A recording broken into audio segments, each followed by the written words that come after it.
Nós vamos falar agora sobre as psicoses, né, que podem acontecer no paciente idoso. Eu quero começar alertando sobre o fato assim, que geralmente o paciente que apresenta um delírio ou uma alucinação já em idade avançada, eles normalmente não têm uma psicose primária, e sim uma psicose secundária.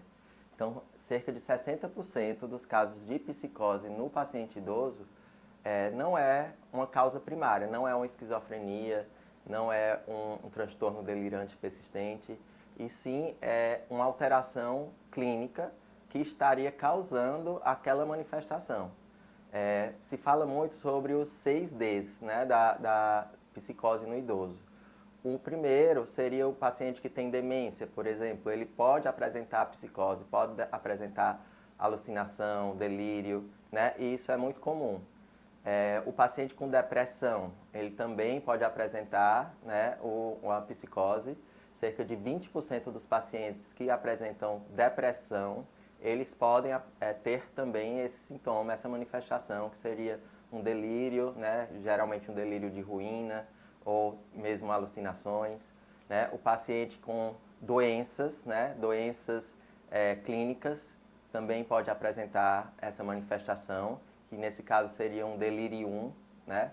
Também o paciente ele pode ter uma alteração clínica que está alterando a consciência, e dentre as manifestações que ele pode apresentar, a psicose, o delírio, a alucinação, eles também é bastante comum, né? Isso. E assim, é muito comum chegar no consultório, né, os familiares dizendo: doutora, mas o meu pai está achando que o vizinho está fazendo um barulho, esse barulho é específico para ele, ou que minha mãe está traindo ele, mas não tem nada disso, né? Com algum tipo de delírio. E a gente investiga, já veio do geriatra, pede ressonância, pede exame clínico, e assim, apesar de não ser uma coisa muito bem estabelecida, mas tem muitos grupos de estudos, né, no Canadá, nos Estados Unidos, tentando falar que a psicose no idoso pode até ser um pródromo de demência, né? Demência de Lewy, falam mais até de Lewy, mas assim, a gente fica observando, começa a tratar, dá antipsicótico, né? Faz todo os testes cognitivos para ver se já tem alguma demência se iniciando.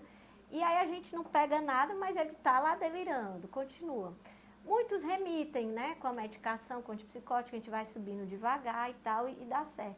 Mas a gente vai ter sempre que ficar de olho, a cada 6 meses, a cada ano, fazendo esses testes cognitivos. E a família também mais, né, ligada no que ele está conseguindo fazer de atividade funcional, para ver se isso não é uma demência começando, né? Isso a gente vê muito na prática. E muitas vezes a psicose, ela pode aparecer realmente na fase leve, né, de uma demência de Alzheimer, não somente de uma fase mais avançada, né, e às vezes isso pode também confundir o diagnóstico. Então, é importante a gente saber que o paciente com esquizofrenia, né, que inicia após os 60 anos de idade, a gente tem que primeiro descartar outras causas, né?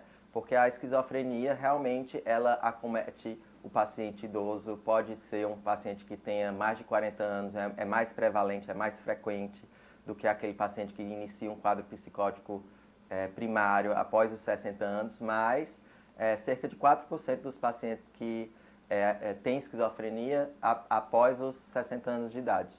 Não dá para descartar, mas sempre a gente tem que ficar ligado na causa orgânica, né, que é a primeira opção.